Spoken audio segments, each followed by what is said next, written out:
There's simply no way that I can possibly hold myself back after you said all of that. Hold on, no! If Dr. Cthulhu finds out, then you won't be allowed to stay at the clinic! Why are you telling me to stop?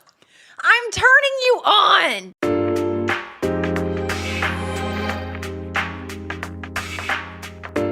Harem anime is, quite honestly, a hit or miss genre for me.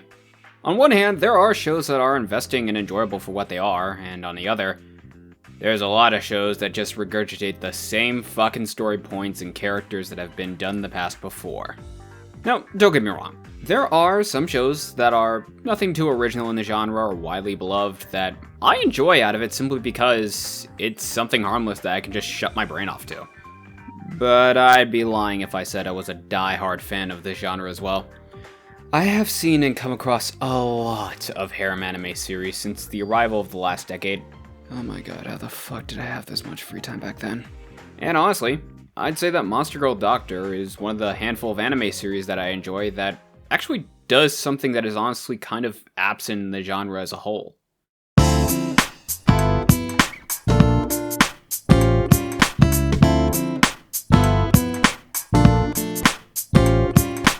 To the uninitiated, Monster Girl Doctor is about a doctor that tends to monster girls. And that's it. Pretty much, it is just that. But okay, that's good and all, but let's talk about the characters. Glenn Leadbite is a specialist in the demi-human biology. Much of his cases revolve around examining such patients. And yeah, pretty much a lot of the show revolves around said patients creating their own ASMR channel. Headphones are needed for this.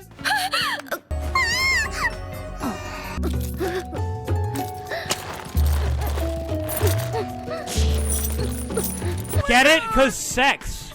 Now, to be fair, in any other show, this would be about as obscene as you can get. However, let me cook.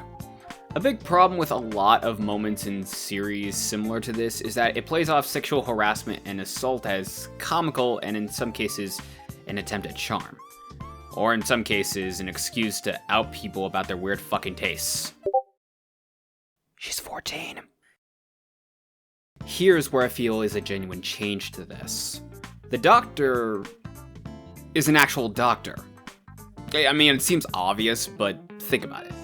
Unless you're addicted to porn and have been healthy your whole life, you probably have been in similar situations on trip to the doctor. It's embarrassing to be that exposed and vulnerable for just about anyone, but consider this. Has your doctor ever actually tried to make a move on you? For the sake of this video, I'm going to guess probably not, and that's honestly a good thing. Please, what do I have? What's making me so sick? You're pregnant. Breast pain and red ears are signs of pregnancy that are unique to minotaurs. The discomfort will eventually subside, but if it's too much, you can take herbs for the pain. That is what I'm talking about here. Glenn's a doctor, and whenever he's on call, he never really is creepy about the job. I think that's part of what makes a lot of ecchi series so boring to me. It's not the act of seeing naked women that's the problem as much as it is the guys who are written to be unapologetic creeps who can't keep it in their pants. And mind you, I have watched Heaven's Lost Property, Plunderer, Seven Deadly Sins, No Game, No Life, My Hero, and Killing Bites, just to name a few. I am fully aware if what I'm saying sounds like I'm coping, just let me finish. Next to Glenn are four, but three ladies in particular that actually do have a thing for the doctor. Saphantite, Tissalia, and Rania. Saphantite has known Glenn since they were kids and has been by his side because she loves him. Tissalia also eventually falls for the doc as well, and Rania eventually realizes she likes him as well. Yeah, okay, that's nothing new, but anyone skeptical about harem series and their pro tags are probably rolling their eyes right now because they've heard this song and dance before.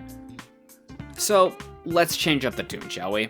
And get to one major flaw I believe so many harem anime series have.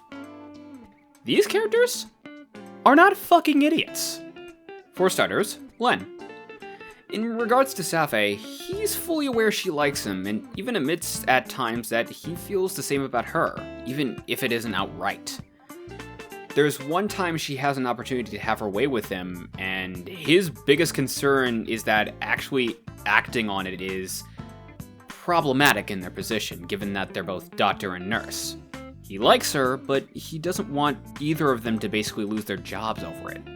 Which, yeah, that makes sense. A coworker dating your boss is a bit questionable, to say the least. Now, as for the girls themselves, well, I think it's best if I show you what I'm getting at instead of just telling you. Your cooking's delightful, Miss Safi. All I did was put a little dressing on some fresh vegetables. May I have some more? It may not sound like it, but I'm praising you. Frankly, I doubt that I would have been able to do the same. I have great respect for you. I've always been satisfied with just stealing them. Well, my. You see what I'm getting at with this? No? Just me? Alright, well, let me show you what is the majority for a lot of harem anime. Okay, I mean, I'd be lying if I said I never wondered what it would be like. His real wife may share his bed, and that wife is me, wench! I'm his wife too, you know. I'm not being very nice to him! Oh, yeah? Well, you're being even worse, Lisa! Nice! The girls like you, so there! Infuriate! Huh?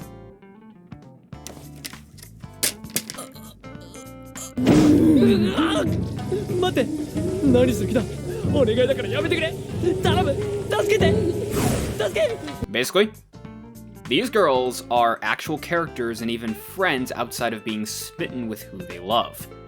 These girls are smitten with who they love. Do you start to see the problem here? The idea with a lot of harem series banks on two main goals. Learning more about characters, rooting for a positive result. Which is entertaining on paper. You pick a slew of characters who all have these interesting backgrounds to some degree or likable personalities, and you pick the one you most like and hope they get picked. But hold on.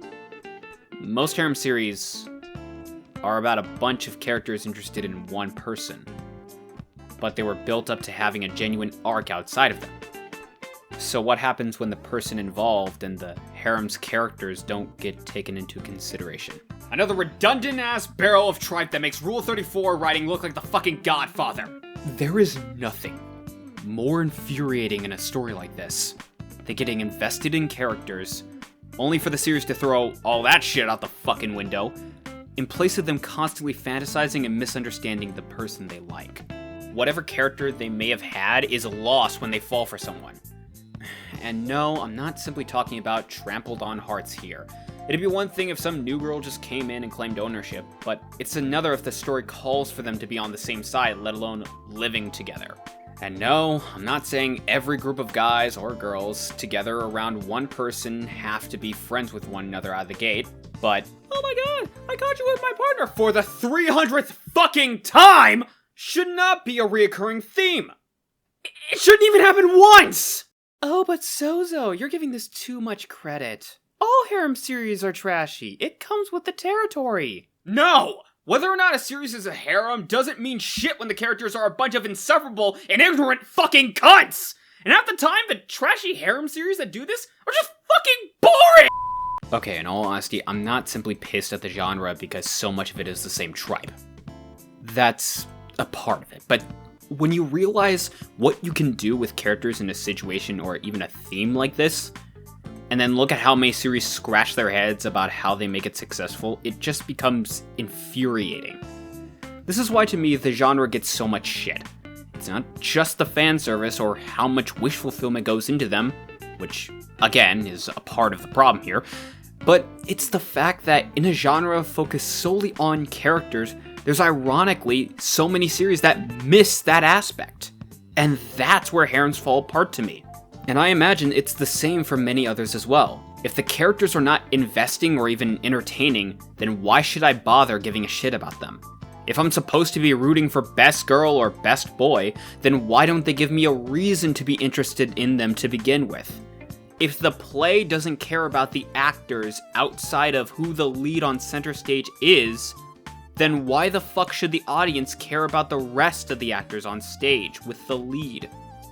Thankfully, Monster Girl Doctor actually feels like it's at least written by people who want to actually not just write investing characters and have them be their own people outside of their crush, but also building this world that feels lively and natural. Which is honestly fitting, considering the anime before this that was in Japanese, also called Monster Musume, was this. It's much nicer if you warm me up. And yeah, while this series does have moments of demigirl fan service, it also takes time focusing on other characters, even if they don't like the doc that way. For example, they have a Frankenstein's monster character that hates doctors with a burning passion, and Glenn's appointment with her leads to him realizing just how much of a quack the doctor that put her together was like. Aren't you going to suture my leg? It's a suture needle. Did you think I'd use a sewing needle?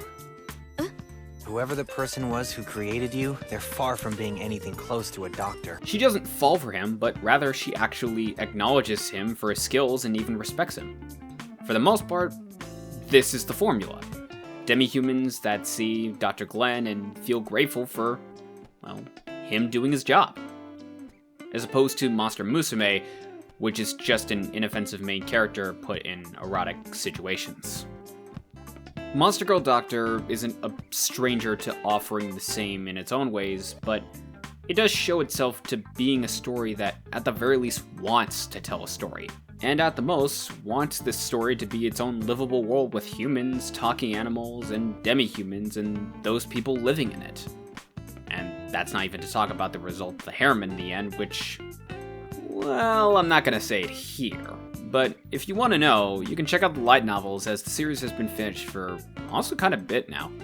The anime just ended with one season, but that said, the anime is actually still pretty good.